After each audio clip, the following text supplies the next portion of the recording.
En la clase de hoy vamos a continuar con este tema que es la crianza positiva e iniciaremos con el subtema El proceso de socialización, parte 1.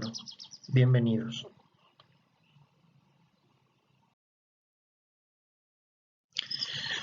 El concepto de socialización.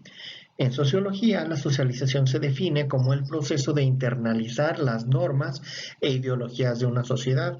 Es decir, los seres humanos nacemos y vamos aprendiendo lo que es normal y qué es lo correcto o moral según ese grupo en donde nos socializamos inicialmente. La socialización implica tanto enseñar como aprender. Por ello, es el medio a través del cual se produce la continuidad cultural. ¿Sí? Y vamos viendo tanto como las familias como las comunidades, a través de este proceso van manteniendo sus prácticas y sus valores.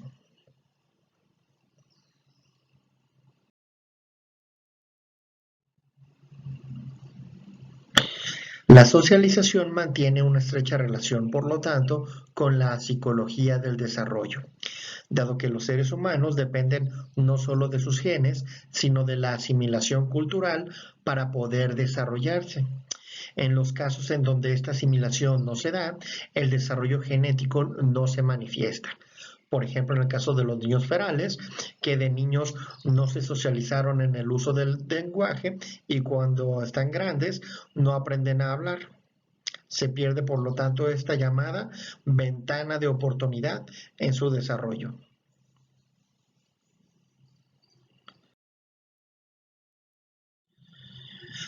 También podemos considerar el tema de la socialización y el ciclo vital, dado que la socialización es un proceso de aprendizaje que se da durante todo el transcurso de la vida de las personas e influye en sus conductas, sus creencias y la toma de decisiones, tanto cuando son niños como cuando somos adultos.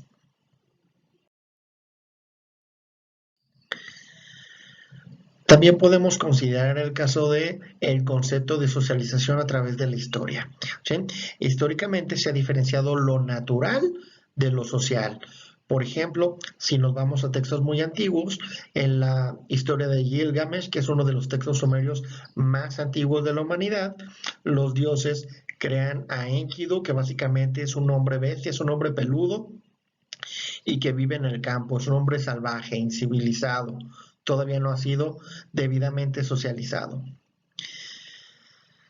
Ya más actualmente, algunos investigadores como Colbert han creado la noción de un desarrollo de idea moral que se va desarrollando a través de la vida de las personas, con tres etapas. La etapa preconvencional, en donde hay una comprensión de los niños solamente a través del dolor y el placer, de lo que es bueno o es malo. Entonces, si algo que yo realizo es doloroso, no hay que hacerlo, es malo, y si algo que yo realizo me da placer, entonces si hay que hacerlo, es bueno. Posteriormente, las personas, por medio de nuestro desarrollo, vamos llegando a una etapa convencional, es decir, donde ya hay convenciones sociales y por lo tanto una asimilación de las normas. ¿Sí? Y muchas personas en determinado momento, más no todas, llegarían a etapas postconvencionales, en donde las consideraciones de los dilemas éticos o morales ya no se pueden resolver a partir de las normas de la sociedad, sino que dependen más de resolverse por uno mismo, ¿sí? Que es lo que vamos a considerar correcto o incorrecto hacer en determinado tipo de circunstancias. Quien probablemente más ha popularizado y desarrollado la noción de crisis en el desarrollo fue el psicoanalista Erik Erikson, que acuñó el concepto de crisis en el desarrollo psicológico, como veremos a continuación algunas de estas crisis.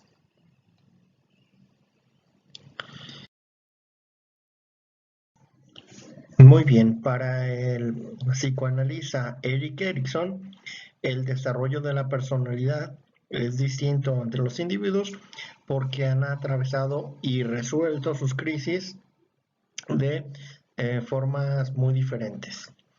No vamos a revisar todas, pero las que más nos interesan, dado el desarrollo de los niños, serían, vemos que hay una edad aproximada, determinado tipo de virtudes que se relacionan más con esta crisis, una crisis psicológica entre dos orientaciones hacia el mundo, o hacia uno mismo, una relación significativa y una pregunta existencial relacionada o vinculada con determinado tipo de eventos.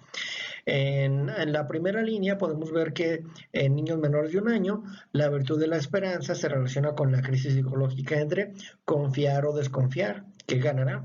Entonces hay una relación significativa que es con la madre y una pregunta existencial. ¿Se puede confiar en el mundo? Que está relacionada con los eventos de la alimentación o el abandono.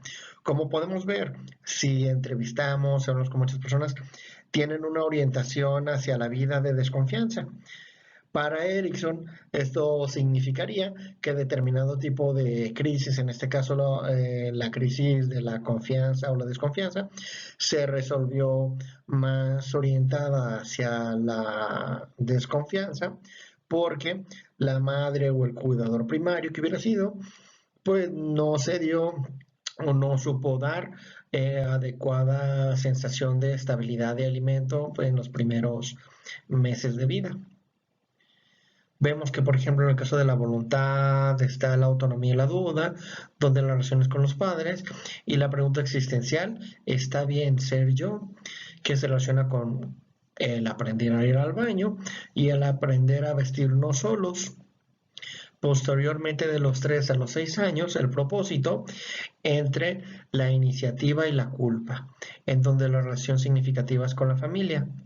Y la pregunta existencial es, ¿está bien actuar, moverme y hacer? Relacionada con eventos como, por ejemplo, explorar, usar herramientas, hacer arte, etc.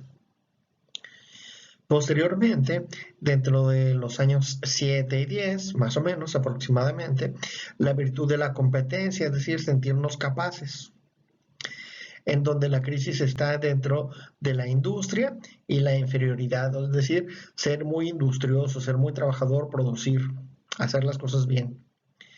Relaciones significativas, por ejemplo, con los vecinos y con los miembros de la escuela, y como la pregunta existencial, ¿puedo tener logros en el mundo de las personas, de las cosas?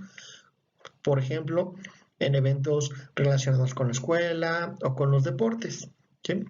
Posteriormente revisaremos más a detalle cada una de estas etapas, pero más o menos nos vamos dando una idea de cómo cada etapa de la vida nos va orientando a tener determinado tipo de crisis que se puede resolver más en una u otra dirección, más adecuada o inadecuadamente, y por lo tanto va conformando una personalidad individual. ¿Sí?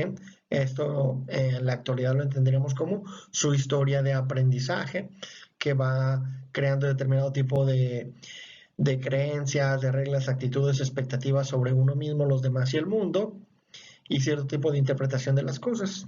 ¿Sí? Entonces, nuestro historial de aprendizaje para Erik Erikson estaría caracterizado por determinado tipo de crisis psicológicas que, dependiendo cómo se resuelvan, van conformando la personalidad de los individuos. Muchísimas gracias.